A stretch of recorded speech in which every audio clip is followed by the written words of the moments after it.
Right, this is going to be another episode of Banter Give and Go. As we said, we would be back in the playoffs. Now, we'll say the awkward thing about how the NBA runs, much like the NHL, to be fair, is if one series ends too early, then if you're waiting for another series to end, like we basically agreed before all the series ended, like, right, what we'll do is we'll do like the Nuggets versus the Timberwolves. But then the problem is, obviously, the Nuggets sent LeBron home too early, didn't they? So we had to, like, the match has already begun, like, game one's already been played at this point. I thought we had time to do the episode. And then also we were watching like the Clippers Mavs one because it was such a quite interesting series, wasn't it? So, okay, obviously, Maui, the most interesting place to start is how have you been enjoying the NBA playoffs so far? I actually think the West's been kind of cool, mate. I'm enjoying a lot of these matchups.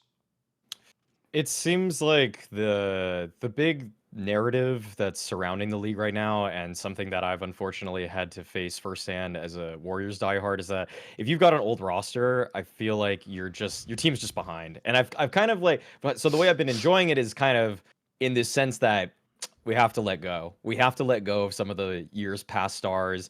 It's kind of bittersweet, like all these names that I feel like I grew up with as an NBA fan. Now you're starting to see them really age. You're starting to see that the years have not taken they've taken a toll on some of these guys. So, people like Harden, people like Westbrook, Curry himself, LeBron, Durant.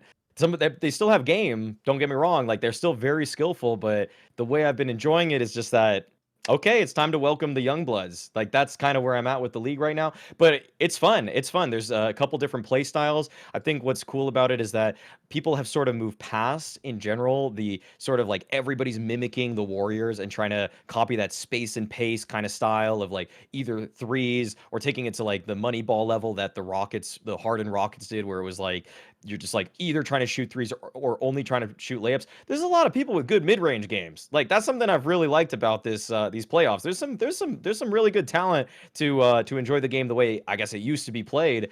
And so yeah, I mean in terms of the games I've been catching, like a couple on the East, couple over here, focusing on the series that we've wanted to talk about. I've actually really found myself just enjoying the style of play that it's kind of like we shed that meta maybe 5 years ago where everyone was a bad clone of the Warriors, and now I think people are playing into their strengths a little bit more, which is nice.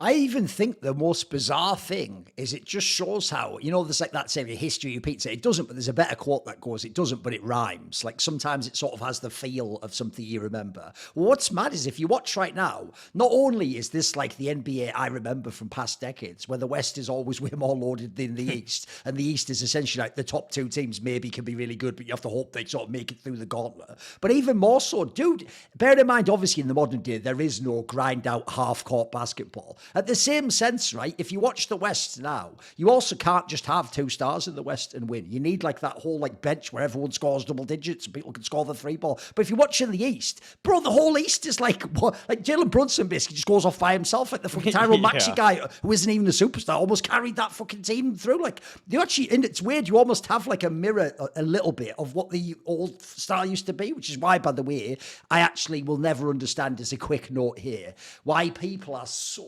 horny to think the Celtics suck. Because, bro, like, have you seen that roster? Like, basically, they lost one game, guys, where fucking Tatum played badly. Aside from that, that roster is so busted. It's like, I'm with you. If it don't make the finals, they failed. But, like, they're totally on course to track through. Like, who can beat that team? You know what I mean? Meanwhile, in the West, I think it's actually super wide open. It's really, I mean, obviously now, especially with the Wolves coming stronger and stronger, like, that's suddenly, like, everything's on the table. So, no, I'm with you. I think it's fucking been a banger so far. I also do enjoy as well that, like, when you have these teams, because by the way, this is obviously a symptom of the fact that, like, the fucking amount of points scored now is bonkers compared to what it used to be, especially in playoff basketball. The point then is, like, even if someone does have, mate, people like Booker and Durant can still have a 40-point game or a 35-point game, but that doesn't just win you the game automatically now. Because what if their bench has, like, three people who score 15 Yeah. points? Like, you've literally equaled that out. That didn't used to exist in playoff basketball. So it's a different dynamic, but I agree with you. I think the role of GM has become way more important than just, like, primary star now.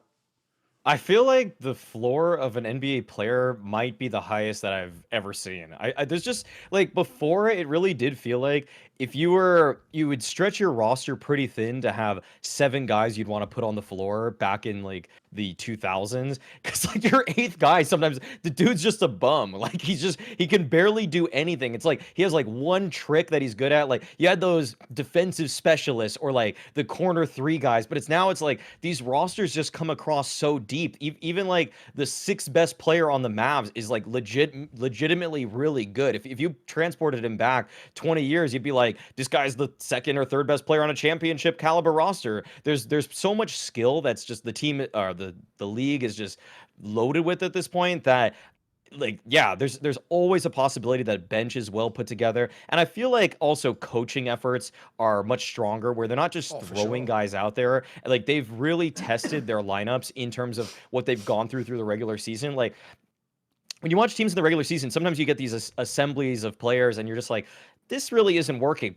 They only try it for like 4 games in the regular season. Then they find out, okay, that's no longer what we're going to be doing. They look at the numbers so quickly and they're like, if that's not working, we're going to find another way to put people together. And I feel like also people are a lot more just trophy hungry, at least in the West, at trade deadline. And so they're like, we have identified our weaknesses, we know what we need to do, and we're gonna either run for that, or we're just saying screw it, we're just gonna play the lottery at this point. And teams like the Mavs really benefited by just making some serious choices at the deadline. So did the Knicks when they upgraded their lineup. Like it's teams that are hungry just seem so much more, there's such a stronger aptitude than other times where it's like you would watch these lineups get to the finals and you still see these fatal flaws in the lineup. Whereas now it's a bit harder for me to pick apart rosters and be like, here is the glaring flaw. And it's like, I think people are just have really leveled up their game and their smarts when it comes to NBA analysis, including what they're doing inside a team.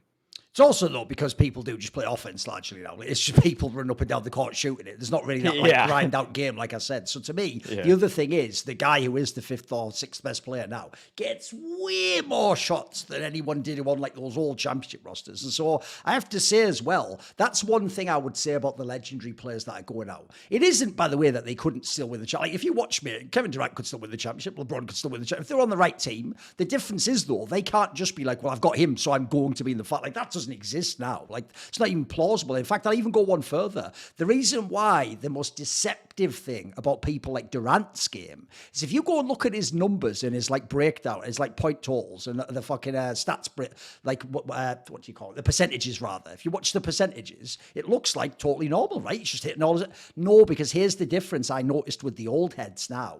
This is actually one of the reasons I always knew, even when you inflate scoring, no one will beat those Kobe records or do like the 50 points 4 in a row. You know why? Because, bro, it doesn't matter how much better people get at 3-point shooting or spacing the floor. It's really hard to shoot like 30 times in a game. It's really hard. People say that's why those guys have to be in the gym all the time, the lunatic ones who want to be like the best ever. They say like when you're on the back-to-back, it's like, mate, you just want to take like 14 shots, make 7 and just fucking hope that the team wins the game. And so you see in those games, the difference with Durant and with fucking Harden and with LeBron now is they'll have like the score on the percentage will show totally fine. Had a great game. Shot is no, wow, he shot 35% from 3. That's fine. But then you look and it's like, yeah, but you go in 7 of 13 or so. You know what I mean? Like they don't have they have games where you can just tell it gets to them. Whereas that's the thing, like, mate, to actually like put up the big numbers is really the difference is Anthony Edwards could like run for another 2 hours after the game. LeBron and them probably go home and ice and fucking go in the cryo chamber, like fucking like take nutrients into their brain or something. Like they look bodied after these games. And also, there's another thing. I always tell people this with every great player.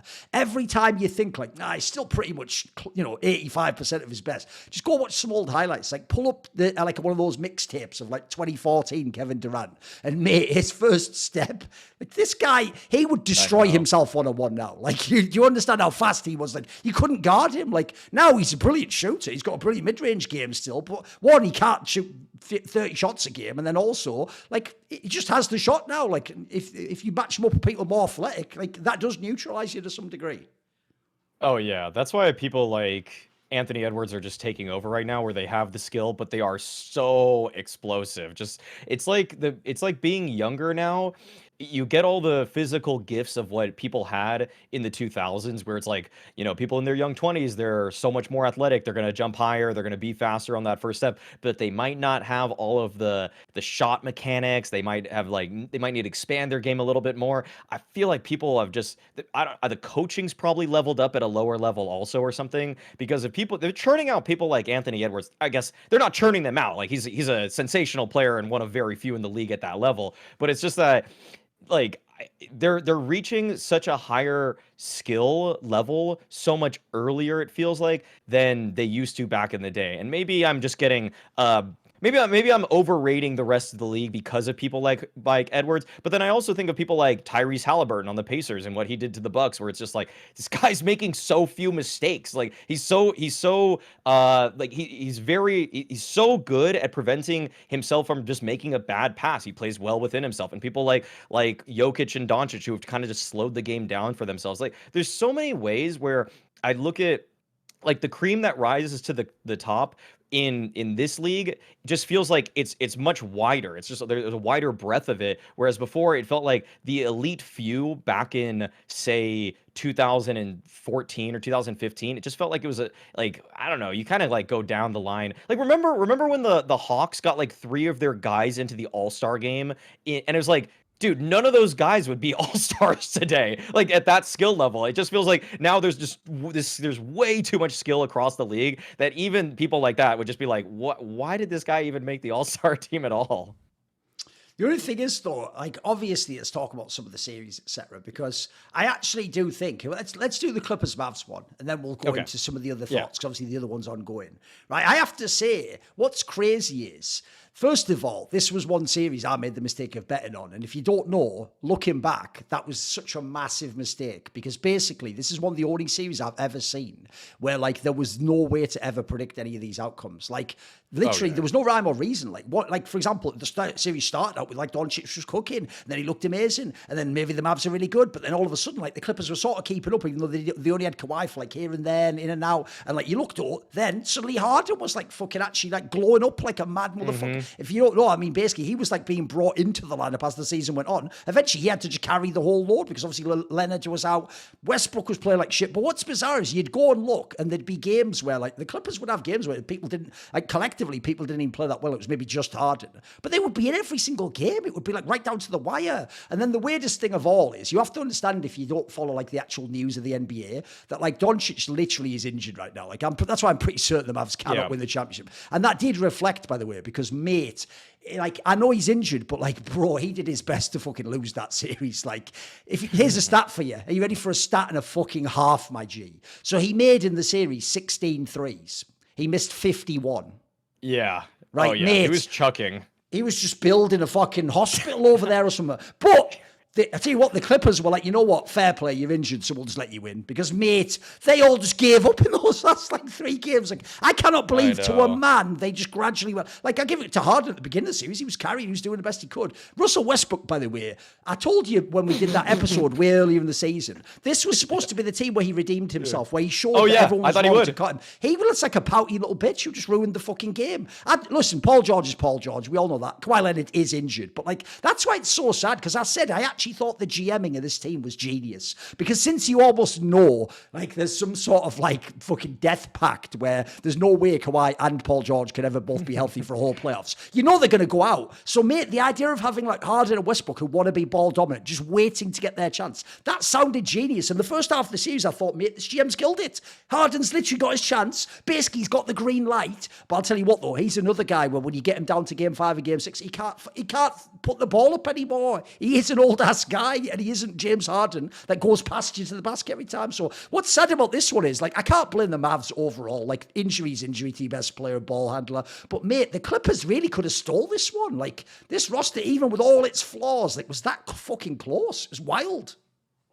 The when all of the players were healthy, like Leonard, Paul George, Harden, and Westbrook, they had a stretch during the season where they went 26 and 31. Like they were on fire. They were scorching hot in the middle of the season. They looked like, for a 30-game stretch, the NBA's best team. Yeah. It's just that obviously you can never keep all four of these guys healthy. They're all over 30. A lot of them were very explosive at one time or another, and you know that when they rely on that much athleticism, they're still going to try some of the moves that they had when they were younger, and so they're going to find there's going to be injuries, and like obviously Kawhi is very injury prone. Paul George is injury prone. Like Harden has just simply gotten slower. Like that's pretty much it for me. Like Harden, he's had some difficulties, but even when he was playing with the Sixers too, with alongside Embiid, I was like, okay, cool. This would be really good if Harden can actually find that sort of form that he had on the Rockets when he was an MVP caliber player, and he was an MVP.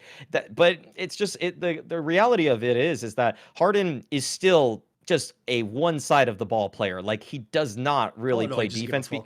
He has to conserve so much energy just to find the skill set or the tools in order to bring it all on the offense. And really, honestly, once Kawhi got injured, like Harden needed to give it 100% on the offensive side of the ball. Like in that game 4 to tie the series up, it was when Harden in the fourth quarter was like staving off that 31-point comeback, and he just started spamming floaters, like floater. And it's just, he hit all of them. It was just like pure skill. It was like Harden at his absolute best.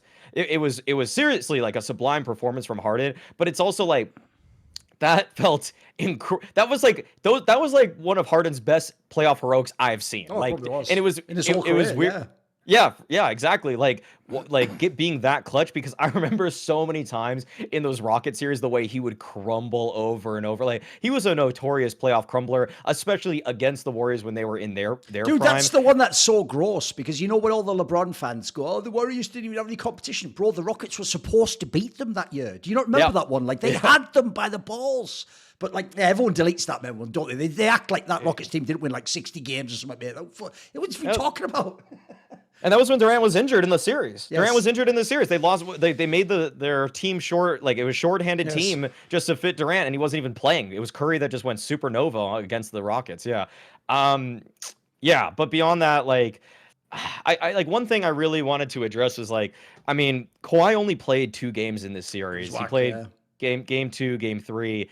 And honestly, if he played like he did in the regular season when he was at his best, like during that really, really exceptional stretch, I would have thought one thing. I mean, what I saw in those 2 games was not special. Like that was unfortunately not the Kawhi that I was hoping for going into this playoff series. And they lost both the games that he actually played. The Clippers were winning without Kawhi. They won the first game, they won the fourth game, and so he wasn't even in those matches. And it's such a frustrating team because we saw proof of concept in the middle of the season, and then we had to bear witness to, this is when it's a disaster, when everybody spent from a long season where everybody had to give it their all just to make it through and make the playoffs in this seed, and then they had to lose one of the guys that was, by the way, during the regular season, in terms of usage rate, Kawhi, when he was playing, was pretty much tied with Paul George for the highest usage rate on the team. So it's like Harden had to do way more than he normally had to. Westbrook had to do more than he normally had to, and other role players had to try out as well.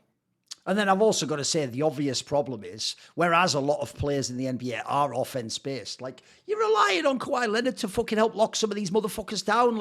That's where suddenly there isn't a million fucking Kyrie Irving spin moves to the basket when he goes and does a layup, and fucking Doncic just gets to Euro step around him. That's exactly the play you're dreaming of. Mm-hmm. It's going to put that giant claw over the top and fucking deny some of that shit. Just out of the series. I mean, sadly, that was actually why this series was a bomber immediately. Because remember, before even game 1, it was he's probably out, and then even worse, they did that thing that I fucking hate, where they're going to be out or they're going to be injured, but they're there's still no update. It's mate, when there's no update, that's never a good sign, is it? No. It's never he's coming out, oh, it's awesome, he was just pretending the whole time. That's everyone's shitting himself behind the scenes. They just don't want to call it. And by the way, that's even the worst thing. If you are a Clippers fan, look, I give you permission. Hate on Westbrook if you want. He is a fucking bomb. He quit on me. He didn't even attempt to shoot me. He was a fucking... He didn't get... I don't know why he pouted. Whereas actually, you know what? Even though everyone loved hating on him in the Sixers, don't hate on Harden. Harden actually did the best he could here. And he almost pulled off some heroic shit. I agree with you. He was fucking fire. But the problem is, if you go and look at this squad overall, They shouldn't win if they're going to be injured like this. Like this, and also if you're going to have a team like this, I just don't believe. Like the problem a lot of their players had is the other reason you had to have Kawhi Leonard is I actually think he's one of the players that isn't like a choker or mentally weak or whatever. Bro, the others are. Like some of them just like collectively they've just been like this their whole career. So the other thing is when like their alpha dogs out, these guys fucking gave up the ghost, you know. But I'll tell you what, the Mavs were right there waiting for them to have a chance to go to Game 7, mate. They were willing to do it. Because I'll tell you what, I know the Doncic angle was that he was injured, but if you want to talk about injuries and what ifs, oh, mate, I get tortured. I almost wish Kyrie Irving wasn't in the NBA anymore. Because when I watch him play like this, think about what his career could have been, mate. Like he's still, when he's on his game, he is still like a top 5 player in the NBA. He's fucking unbelievably good. And the thing is as well, his game is so pure, mate. It is just skill. It's like footwork, moves. He's not cheating at all. I know people might not like his personality, but his game is fucking fire, mate. Oh, yeah. I'm glad you bring him up. Yeah, I mean, in terms of, like, one thing that I thought about and why it's easier to root for Kyrie on the floor is versus someone like Doncic, and why it's kind of like, it's almost like for the Mavs, they're kind of polarizing to me because like Kyrie's got a lot of stuff off the floor that like prevented him from playing, and it was like whatever. You stand up for what you believe in. It's like, but it's hurting your ability to play basketball, which kind of just pissed me off because it's like I just whatever it takes to play the game because I just want to watch you play basketball to me. But I understand where you're coming from on some of these issues. But when I compare it to Doncic and when you say like he's not cheating or whatever, it's like Doncic and Harden have been the people that like they're so easy to dislike in parts of their game because they're just like they always have to like kind of wing somebody. Like they always like use their elbow to kind of like get around somebody. It's like, one of Jordan's most famous plays, like that push off to beat the Jazz with that buzzer beater shot. It's almost like Adam Silver saw the league and he was like, we need more of that. Let's allow that play, even though that was at the time a totally illegal play. And it's like offensive players just get away with way too much now. And people like Harden and then now more so Doncic are just like masters of being crafty, of barely not causing an offensive foul. But it's like, if Doncic or Harden played 20 years earlier with different rule sets, I don't think their game would be the same. I think their skill is not there. But Kyrie, you transport him into any era, and the dude would just be a monster. He gets around people incredibly well. His shot making ability, like his space creation.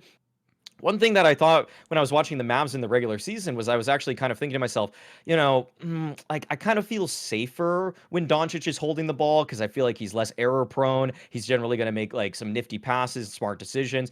But Kyrie sometimes goes a little too fast for his own good. And actually, this series, I felt quite the opposite. It was like like Kyrie was, more dynamic. He was faster. He could create more looks because of dribble penetration and separation from his opponent. And his assists were so mega because he would so frequently just make the defense from the Clippers panic. Two guys would come running at him. And when that happens, as soon as you do that, he'd sling the pass over to the guy that's now open. That guy would either make the shot or just make a pass himself. And the amount of hockey assists Kyrie must have gotten in this series was incredible. Like he was constantly just causing the Clippers to break down in their defense.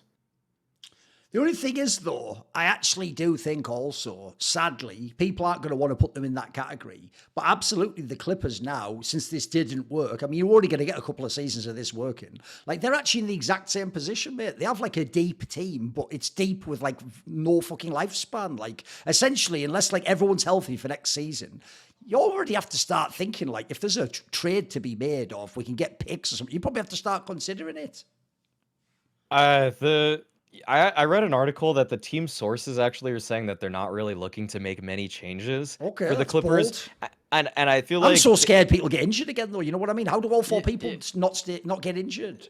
Yeah, no, that's the thing. Like, what's really frustrating about the Clippers is that as like a fan of basketball, and like if I were rooting for the Clippers themselves, I'd be really frustrated because it's like we're just hinging our whole season on everyone who's generally injury prone to actually stay healthy, and it's like this is kind of also in a weird way a dream for a GM, because when you're a GM, you get to have this position where you're like, okay, look at the lineup I built on paper. It's risky, but if it works, the proof of concept was there. Like we were winning. We went 25 out of Sure. 31 Yeah. games, but then it's like, oh, you just kind of like, if you lose in the playoffs like they did here, you just kind of throw your hands up in the air and say, you can't fire me, Steve Ballmer, because I mean, it's not my fault. Like we were injured or whatever, and I can't really get anybody else for this kind of price point or anything like that. And that's kind of the best selling point to be a GM. And if I were just out for the bag as a general manager of an NBA team, I would probably try to construct a roster like this, just because I know that if it doesn't work because of injuries, I will get now a year extension, a 2-year extension, and I will probably make like, millions more dollars in my position, because it's like, why you can't point the finger at the GM really, because it's like, it's more just like, we got unlucky. If you can keep saying you got unlucky, then it's like one of my least favorite things about sport, like physical sports versus like esports, which is that injuries just happen, and then there's so many what ifs that are just like, we can't really see this roster at full strength until they're healthy, and it's like, when we do, is it even the playoffs? Is it even the playoffs? And it wasn't this time for the Clippers. That's also the one downside, though, of the era when everyone scores like that, and like the one star can't just like play like 10% better and carry the whole series. And this isn't in the East, apparently. Because, yeah, the other problem is, I agree, like in this scenario, like, I'll give you an example. When you were talking earlier about like the Doncic angle, what's mad is like the NBA is so horny for this to be the best player. Like all the fucking kids on my Discord keep telling me he's the best player in the NBA. It's like, can you shut the fuck up telling me that? Just say, he's my favorite player. If you say that, I'll never disagree with you. It's your opinion. But when you're telling me that, that's like someone who's seen 10 movies telling me this is the best movie ever. It's like, and I'm like, what about The Godfather? Well, this is better than that, bro. Whoa, like, yikes! Yeah. Like, and you haven't even seen it. Because my problem is, not only does he just get to essentially like offensive foul people all day long, he's got to have like, if he doesn't have the best whistle in the NBA, I don't know, fucking he's like top 3. Like, mate, the refs love to give this fucking guy the whistle every single time down. And what's sad is, I do think he's a really skilled player. I enjoy his game, but I wish there was just a little bit more parity. Like, I understand you want the stars to have the good whistle, but like, then don't let him foul people all the time. Then just give him the fouls like when he actually properly like hit on the arm. So the problem is, they also do force certain players for sure. Certain players. They what was it? Doncic, I think was it game 5 or maybe it was game 4, where it's like he got 2 fouls in the first like 4 or 5 minutes, and he just didn't really pick up any fouls for a long stretch of time, and it did impact his defense, but he did get away with some stuff also, and it's just like, that's another one of the things about Dude, the you NBA probably in saw general. that tweet everyone had after, I think, like game 2, where they were like, oh my God, when Doncic guards people, they're shooting this much. Yeah, he can fucking hit them. What are you talking about? Exactly. Like, listen, there's a lot of good players that like to do that, mate. Like, yeah, he can literally swipe good. down on. It's pretty good. Yeah, they that rule that they've made, like the subjective rule of the hand is part of the ball. It's like, I guess the arm is when Doncic is guarding them. Like, no, That's like I will say this, I will give him some credit, like, because a lot of people are like, I think Doncic's defense this year plays is more. He definitely plays more now, mate. I'll give him that. It is better. Like, it is better. I'm gonna say it's probably like 10% better, maybe even 15% better than other seasons. Game 6 was a great example of how good, when he and Kyrie lock in, that they can play defense. But other times in the series, like, I didn't think he got away with some shit for sure. He definitely, like, the whistle is so kind to him that it is frustrating when it's like, I don't even know sometimes if it's this kind for like LeBron. Like, LeBron will just get like mauled and like he just gets like no call at all, which is why he complains, admittedly. But like, I don't know. Here's my absolutely too base for its own good take. Okay, it's too base. Okay, when this is terrible, actually. Okay, this is I don't even know if we might have to edit this out later. We'll see. When the NBA is predominantly Black Americans, when they are fouling Doncic, it is very obvious when there's skin contact. Oh, right, I see what you mean. Right. When someone is That's just a fouling literal LeBron, fact. Yeah, of course. yeah, when someone is fouling LeBron, is usually like black skin on black skin. It's just legitimately harder to see that for the eye. Point. It's I don't think there's anything even like racist about it, but it's just literally people's eyes are. It's easier to see when like a black person's hand hits a white person's arm versus vice versa. Well, that's why Doncic should be called more for fouls. Honestly, like, you can tell the context should go the other way too. Yeah, but I can understand why they might notice it a little bit more on him. That being said, the Lakers did get the most foul calls of any team by a large margin. No, the saddest thing about that, I mean, obviously we'll mainly talk about the Nuggets in terms context of this Wolves series, but like this is where Laker fans, mate, it's why you know they're not Laker fans, they're just LeBron fans, because they complained like that was like the craziest travesty ever. First of all, it was a really good series. Actually, the Lakers even had their stars show out. Like it was like it's everything you wanted. They just lost to a better team and better stars, in my opinion. And actually, even the Lakers' two stars played pretty well. And like actually, I'll give LeBron credit. Most of the fourth quarters, he was one of the best players on the floor. Sometimes he was the best player, but I do think like the crying about the refs is like, oh, will you just shut the fuck up? You're just supposed to get every call, every single call in the whole game. Like, you know, what is this? That's why it's so easy to test Harden and Doncic. They do the same thing. Yeah. Like they complain more than anybody. In this by series, the way, it was them. You know, one of the biggest problems LeBron has as well is because he obviously once upon a time had a great whistle when he was at his prime and he was like that fucking juggernaut, like freight train that he couldn't hold back. His problem is this. He just went way too far in the theatrics when he wants to call now. Like, it's one thing, like, here's the difference. Some of the other star players get angry at the ref and demand the call. LeBron does that thing, which for his body type will never make sense, which is a man who literally looks like a fucking, like, he would be a heavyweight in the UFC, but he would be like the most athletic heavyweight in the UFC with like insane movement. He runs off a guy who's like, you know, half his weight, bounces off them. His arms fly up like, oh, and then it's like, mate, I think not only fans, but even the refs are just like, fucking play on. You know what I mean? That gets tiring after a while. Like, it might even have been a foul, but you oversold it. Like, because in his case, it's not plausible that you were like that. It's why, actually, do you know what? Even though he was a fucking cunt of a human being, as far as I can tell, one of the reasons I was a Chris Paul fan is I'll tell you what, he didn't just fucking bitch out every single time. Like, he was pretty tough. Like, he actually clearly took pride in being like one of those like short, but like fucking kind of like tough guys that could like fucking go off you, take the contact and make the shot. Like, LeBron just wants too many calls. And the problem is also, I think all the analytics people, they must tell the refs this shit by now. Like, everyone knows his mid-range is fucking sus, so you can't just go for a foul every time you're in the mid-range. You can't go to the basket, bro. Like, there's certain things where I do think eventually, because as well, here's the thing, Maui, in the same way as when you're on top, they're going to pump you up. They're not going to pump you up now. They do want the other people to, because actually, it's like the concept of the UFC. In the UFC, the reason why if you're a legend, they keep you around is to build the fucking status of the next champion. They want his resume to have like wins over you when you're not going to be the champion anymore, so that then when he gets the title, it looks super legit. When we all go on Wikipedia and we go, holy fuck, he big, like all the Jose Aldo and all the, like they want that with LeBron. They actually want you to show out like this, lose, but then they can go Jokić beat LeBron again, and then he wins the title. You know what I mean? That clearly there is some narrative storytelling to how they officiate these games, I think, mate.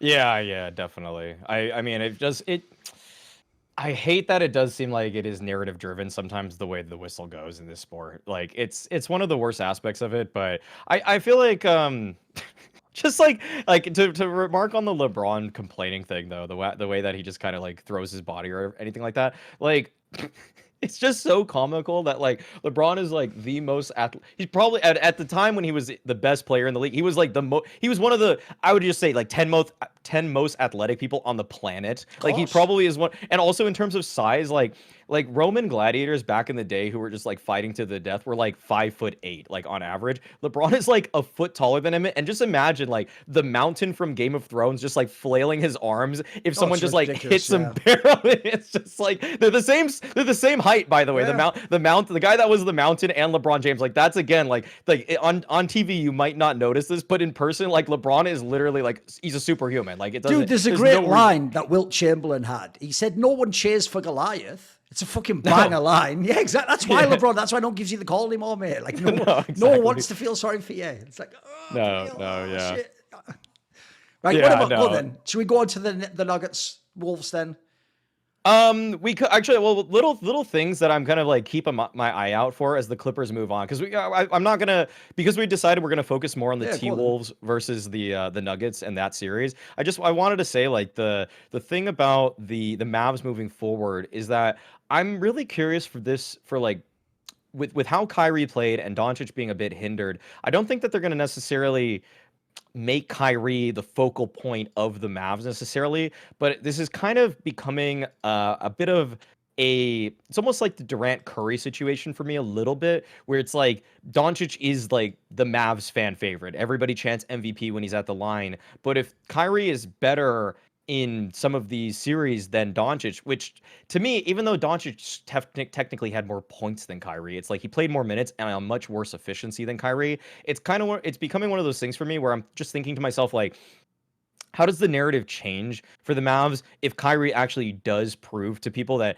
Because I also thought this. I actually thought that Kyrie's defense in Game 6 was much better than Doncic's. I thought he was playing really well. If he's going to play both sides of the ball and turn it up like he does then, and he's going to be the more efficient player with similar volume scoring, then I'm curious how the narrative changes and how all the Doncic stands react to what's going to be hope. Like, they're going to try to push it out like it's like signal noise or white noise to them, but it's like that's right there. Like Kyrie is actually showing that he might be more skillful in a playoff situation than Doncic in certain areas.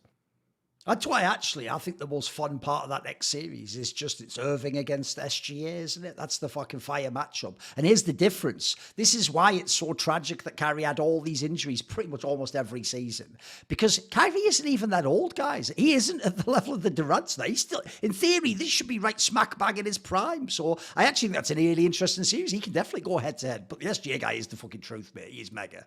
Like, even people, when they do that thing where they show the video, they always try with him because he's small to compare him to Allen Iverson. Mate, he's a way better shooter than Allen Iverson. He's really good. Like that, he has one of those mid-range games I just fucking love, mate. Where like when they do the fadeaway, he makes them. He fucking makes those shots. He's really good. Also, I mean, like Shea on floaters, when Harden can just do it, it's like, oh my God, that was the amazing, like 4 floaters in a row that Harden does. Like, I've seen Shea do that for entire games, it feels like. Like, Shea is such a god at Shea Gilgeous-Alexander is just so good at floaters. It's absurd. Like, the Thunder themselves also are just they're so long and lanky that it's like they can bother practically. It seems like they can switch on defense so much. It's going to be interesting to see if Doncic can like outmaneuver them with his like shoulder bumps and the way he kind of like sort of finds these little cheats here and there. I've got an angle I don't think you actually might have heard. It's actually hilarious, which is there was like a video or a tweet someone did where I thought it was like a joke at first, but it's one of those ones where even if it's a joke / meme, like essentially it's like there's a grain of truth to it in the sense that like the facts do check out apparently. So this is mental, right? First of all, they did one of those pictures where, now everyone's comparing Anthony Edwards because he's so young and so aggressive to young Michael Jordan, right? For obvious reasons. Because if people don't know, every fan who talks about it's how I know if you just watch shit on YouTube, that you're thinking of old Michael Jordan when he's winning those last 3 champs. That's when he's like, he is the old man game. He's still really strong. He'd be in the gym and that, but like he didn't have the insane explosive first step anymore. The young Michael Jordan's like this. He just slashes across and you can't ever stop him. And he's just going to the basket all day long. Obviously his fucking elevation was bonkers. He could get a dunk off on anyone. And then his shooting was like pretty good. It wasn't that insane back then. Like I do see the similarities, but the crazy thing is they did that thing where if you do a side by side of their faces, they look really similar, right? Have you heard this? And supposedly this is insane, right? Because obviously like a lot of wing players, Anthony Edwards clearly has copied, like Kobe did, a lot of the fucking moves. Like the way he does the fadeaway looks just like the Michael Jordan. There's loads of players who've done fadeaways, guys, in NBA history, but they do theirs clearly copying. Like you can tell they've watched game film and they even do the pivot on the legs the same way because they want to be like Mike, right? But this is the maddest thing. Like if you look at how old he is, there is supposedly an interview Michael Jordan did, I think it was when he was on the Wizards in like the early 2000s, where he said some sort of weird like an enigmatic line, like maybe I have some kids out there that I don't know, but like not necessarily a joke. And the joke, and so the meme is that he is like the unacknowledged child of Michael Jordan. Which, by the way, I want it to be true because if it was a movie, obviously that would be the reveal at the end when he wins the championship. Like he brings him into the fold of the Jordan brand or whatever.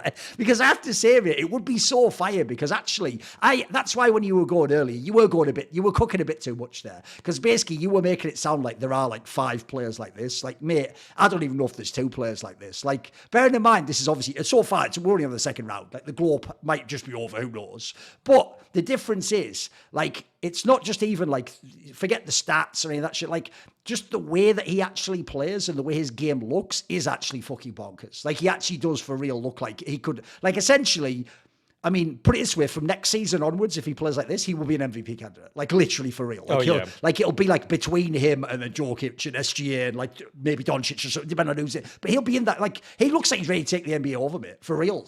That's not even hype. People want to hype some players. This isn't hype, mate. This guy looks for real.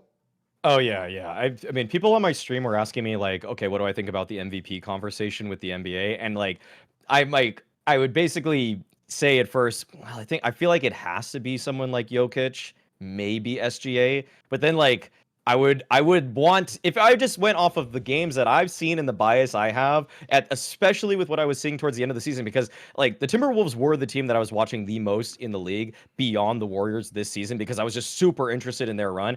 And I was like, Anthony Edwards though is just unbelievable. Like I mean, okay, in my full bias of what I've seen, Anthony Edwards was my MVP this season. Like I actually feel like the things he was doing and like the craftiness, the athleticism, the fact that he's doing it like basically like the Timberwolves kind of got a team here which is more defensive minded, and he has to be the offensive locomotive for them to function properly, because like Gobert notoriously, he's a great defensive anchor, but he's not anyone that's really going to help you, one, space the floor, or two, really even help you with like you could just dump the ball into him like a traditional center. Like he needs to basically have a free layup or it's over. Like he's not even jumping for like alley oops like all the other centers are. He's not mega giga athletic like some of them are. So like Anthony Edwards is just, he moves at a different speed than everybody else. It reminds me a lot of when Zion was coming into the league and watching what he was doing in college, where you watch this guy move against college kids and it was like, is this possible at the NBA level? Like, can he move this fast? Can he really jump that? Like, is he going to get pushed off kilter when grown men are trying to stop him? And it turned out Zion could do it as long as he stayed healthy. Well, Anthony Edwards is so swift, and his stroke is just brilliant. Like he is so good in these little footwork moments where he has to just like try to step around his defender, create something even when he's lost his dribble. Like he has so many highlights where he's and even in that game 1 versus the Nuggets where he was not in a great position, stops, turns, just like pivots, loses his defender, then just sinks a fadeaway. Like it's just absurd how skillful he is right now. And I like that you compare it to old man Michael Jordan, because he's got the young man Michael Jordan and the old style Michael Jordan.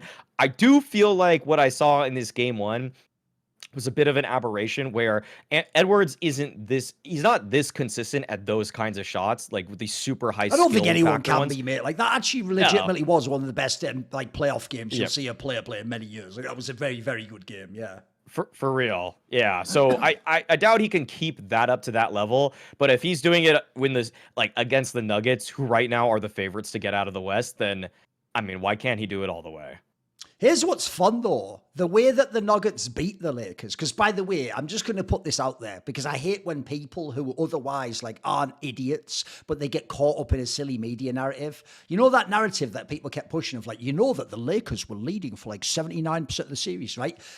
Guys, it doesn't work that way. Like, it's not a UFC fight where you go, right, well, you win 3 quarters and I won 1, so you win the game. Like, think about it. I gave the best analogy on Twitter. If we're running a 100 meters race, Maui, and you're ahead of me for 90% of it, but I cross the line first, I am the faster runner. Like, there's no like, but I like at the end of the day, it's one, there's only a unit. It's not, I know they're split into quarters. Yeah. That's just so people have a break. There's a game. That's it. Like, it's not a UFC fight. Like I said, that's a different actual style of scoring even. So that narrative was very, very silly. In fact, I'd even go one further, which is which team would I rather be? The one that leads, but then can't win a game at the end, or the one that comes from behind and wins all the games? Like, again, I mean, I don't need the scales of Anubis to weigh this one up to where it's obvious which one. But that's actually why the Nuggets angle is very sexy if Anthony Edwards is going to be good, because obviously we talked about this in past episodes. The Timberwolves is also a fantastically GM team. Like, that's a very deep team. They are a team that, unlike a lot of squads, can play defense. But now the joke is now maybe they have like a top 3 offensive player in the game. So suddenly in playoff basketball, they can win a lot of them.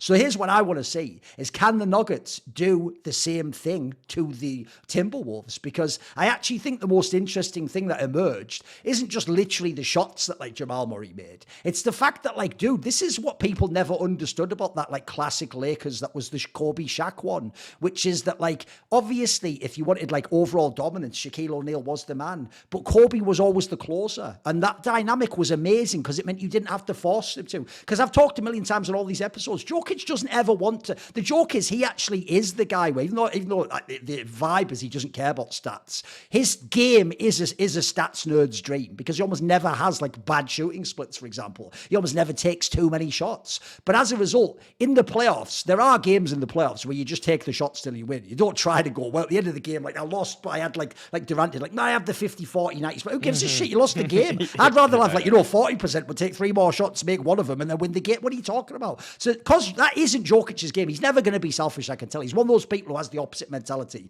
Like, he actually plays like he's the sidekick sometimes, even though he's actually supposed to be the best player in the NBA. But I'll tell you what, Jamal Murray has the fucking like actual like mindset that if you just he can do the game where he'll have like 6 out of 14, but you'll give him the last shot and he will make it. And he is actually, his mid-range, this is why I always think this is why I love that Lurpus is a LeBron fan, because his problem is Lurpus loves stats, right? And this is where stats will trick you every time. So he even says, he calls people who like the mid-range game fans of inefficient basketball. But what he doesn't understand is this.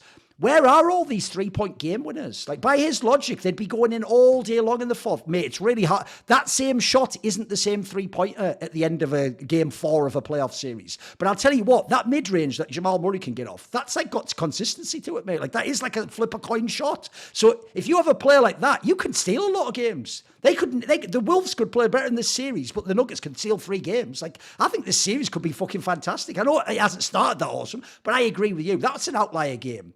The other games, Anthony Edwards is going to make 13 shots and play really well, and then it's going to see what the rest of the bench do, etc. But I think this series actually has the potential to be a classic, mate. This looks really good. Oh yeah, I mean, I feel like this was definitely the best second round matchup or third round matchup or wait, what are we in? Whatever round we're in. Second? Okay. Yeah. Second. What am I talking about? Yeah. No, this was definitely the best second round matchup on paper. Like the fact that one thing I just really, really want to see keep playing out is the Gobert versus Jokić, because it's like, if we're going to talk about defensive player of the year, I mean, we talked about what we said for our, like on the last episode of this, our favorite defensive players. I mean, they like the fact that the Timberwolves now are saying we've got the best defensive center, you got the best offensive center, let's see them go head to head. They actually didn't really play exactly head to head. The way that the Wolves kind of schemed was a little bit different. Like they sometimes use Gobert as help for Jokić if he got close, basically, but they would sometimes just kind of put different bodies on Jokić. And I'm kind of curious to see how the Nuggets are going to try to play around that, because it feels like Gobert did such a good job off the ball in this game versus the Nuggets that I want to see, like, is he going to have to at any point in time, if Jokić really asserts himself, which he, like you said, he doesn't really have a knack for doing that. He doesn't really assert himself in the same way that other offensive-minded players do.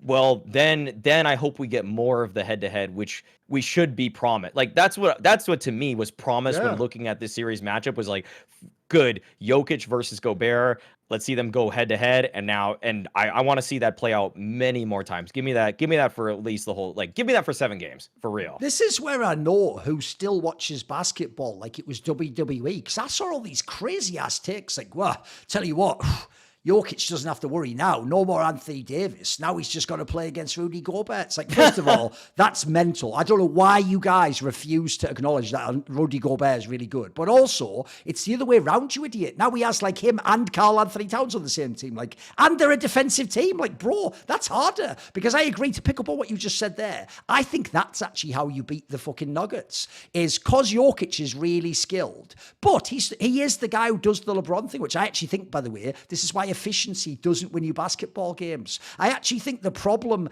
that Jokić has, if you can put men in front of him and actually properly defend with help defense, is like LeBron, he will make the correct basketball play. But that correct basketball play is in isolation. It's if you just drew up like a half court, he said, right, where's the spacing? Who should the open man be? But in a basketball game in the fourth quarter, sometimes you do just want your star player to go, fuck it, I'm taking the shot anyway, or I'm going to take this guy off the dribble. That's where Jokić actually, if you make the others beat you, this team can be a two-man team sometimes, the Nuggets. Like, they're not a team that goes insanely deep. They don't have like a billion scorers off the bench, etc. They have like players who, if they get a lot... Here's the other problem as well. Don't ever let the stats on the Nuggets make you think they have the craziest deep fucking starting roster and bench. That's because Jokic is literally doing those fucking highlight, like, I just throw it behind me, there's no one guarding you. Like, you know, those in mental, like, the free, like Aaron Gordon lives the dream on this motherfucking team, mate. Like, he just gets, like, he'll never get these shots ever again in his career if he gets traded. Like, I hope he just loves this fucking, because there's so many people, I feel like, you're getting the wide open shot, you're getting the space, and so it's all great. By the way, that's great basketball for the first 3 quarters. But like I say, that concept, it's the same concept in Counter-Strike, mate. It's the reason why the best player in the world doesn't just win every 1v1 he's in at the end of a fucking playoff match or something in the major. Like, it's a different game at that point in time, you know. Sometimes in that scenario, to use the same analogy, the guy who just holds his nerve and body shots the guy in like a really obvious off angle just wins the 1v1. Suddenly all of a sudden all that like flash that's going on in a group stage game doesn't exist. That's why actually I've always found that the fascinating part about the NBA is like there's a massive psychological component in this sport. Yeah. Like, I mean, the way that it feels like the Nuggets have to play with just like Jokic orchestrating everything.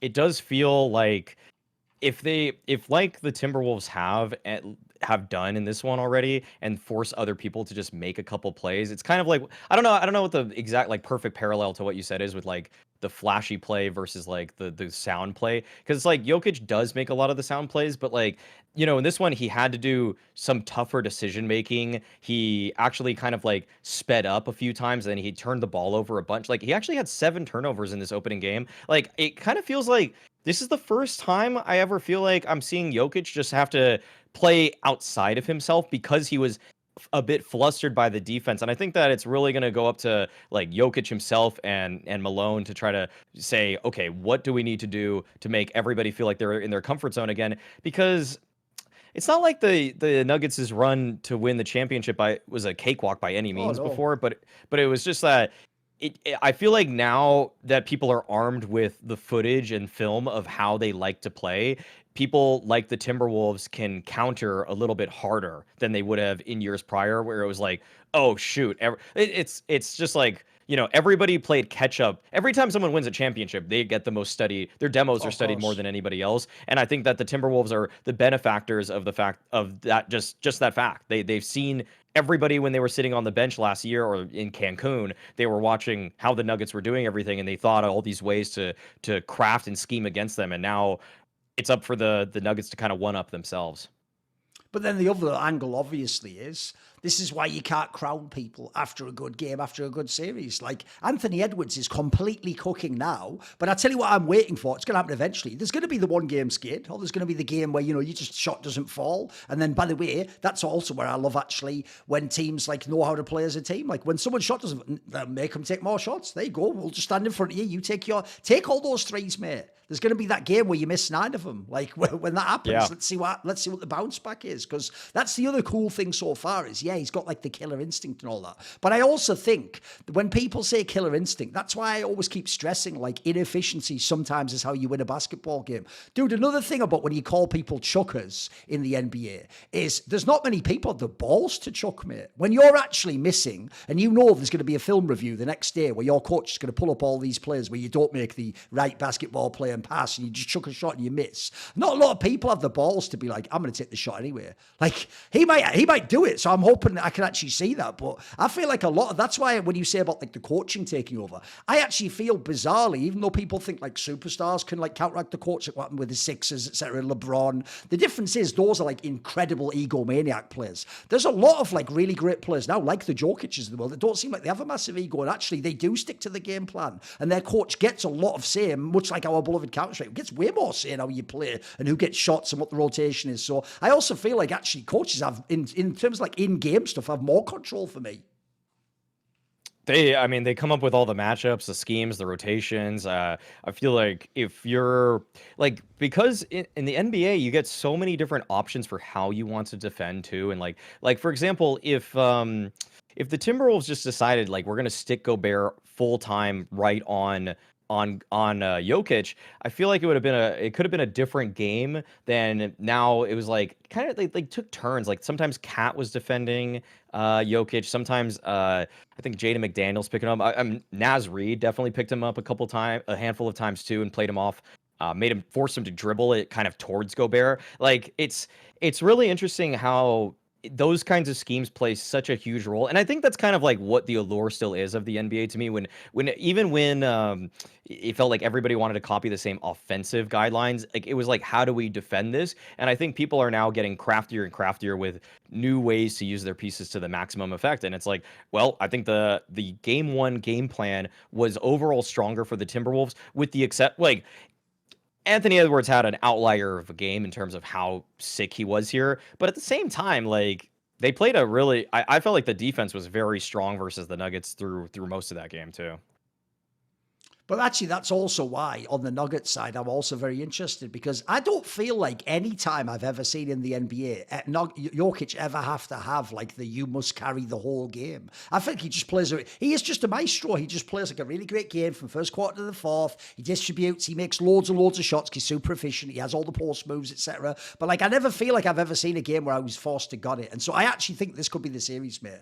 I think there's going to be a game, especially if some of his teammates aren't hitting their shots. I think there's going to be that game where he has to gun it, and I want to see what happens on that. I want to actually see, is there like something to unleash in him? Is he just going to be one? Because there's some players, it's one of the things I find fascinating about sports. You can be an all-time great player and be unselfish.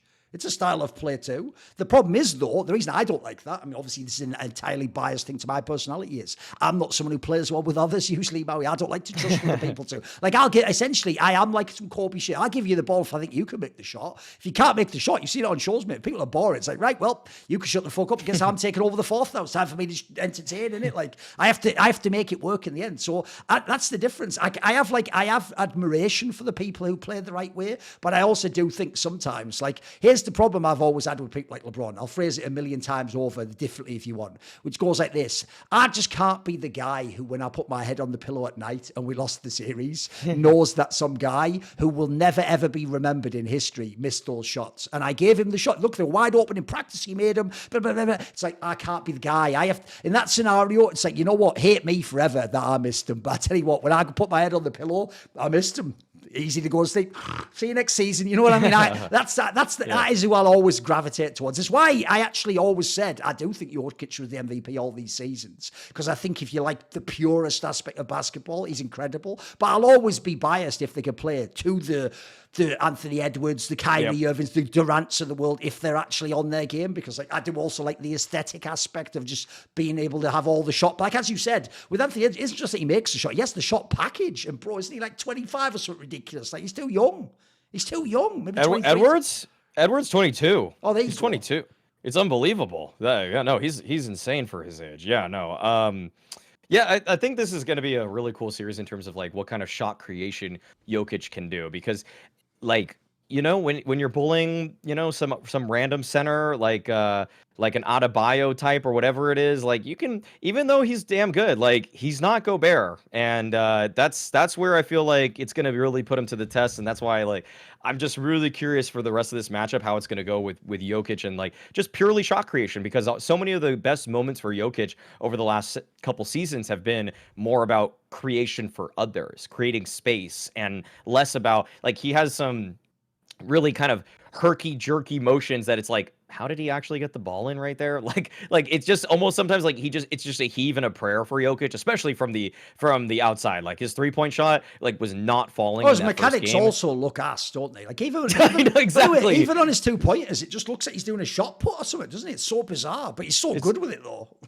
Yeah. I mean, the thing is that, you know, there's only a finite amount of time and resources for these players and what they can work on. And it's like, you're never really like, what would be the point of Jokić maybe getting 4% better 3-point percentage by like reinventing his entire shot when he could have worked on his passing ability, his ability to like work down low on the low block. Like those are situations he wants to find himself in way more. But those are the situations now that I think the Timberwolves are willing to cover a lot stronger. And so it's up to Jokić to show, okay, all of those weak spots that you had in your game that you were just kind of skating on by with before, well, now those have to be your strengths, and if they're not, well, we're gonna let you just dig yourself your own grave. I'll just say this as my closing thoughts. The reason why I do put so much emphasis on Jokić in this series is because one thing that I do love about his game is, look, when I say mid-range, I obviously mean wing players making amazing fucking moves, having the counter to the counter that you can't ever properly defend, and then you make the tough shot. He's not doing that when he scores 2-pointers, guys, but his game is all 2-pointers. It's all fucking like back to the basket, move around, like step around a person, Euro step. So it is fucking sick. So what I love about this series is that no matter what people say about the analytics of 3-pointers, that will always get you fucking games in the NBA playoffs. Like, if you can have that kind of dominant 2-point game, that is fucking huge. And so that is the interesting thing about this squad to me. It's like you have the team that in theory I think is almost unstoppable from 2-point in the Nuggets, but then you have, I also think, a mega defensive team in the Timberwolves, and it is a deep team too. So I think this is a classic NBA matchup for me. I feel like if I just want to make some. So just for people watching after the fact, I mean, we're recording this after only the first game is played. Game 2 is going to be playing later today for us. I feel like if I were to just try to predict where the series is going, I do feel like there's going to be a great bounce back for the Nuggets here. And I actually, if I have to like really put it down, like if I had to put money on this thing, I would probably pick, just based off of how I saw the whole regular season play out, the Nuggets in 7. But just because I have now the information of the first game, I'm just going to say T-Wolves in 7. T-Wolves in 7.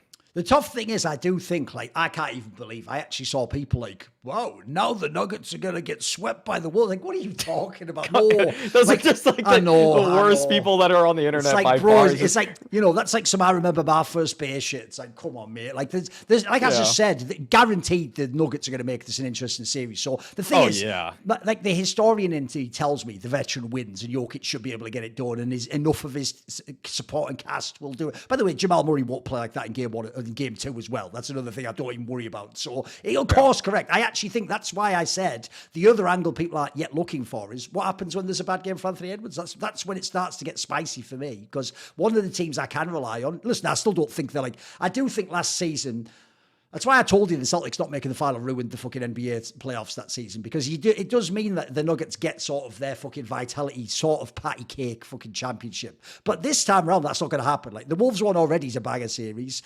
I don't yet know, because if it's like the Thunder in the finals, you probably beat them. But I'll tell you what, if the Celtics do meet you in the finals, that's a fun one right there. So I think actually, like, it's shaping up to be a way better NBA playoffs in general for me.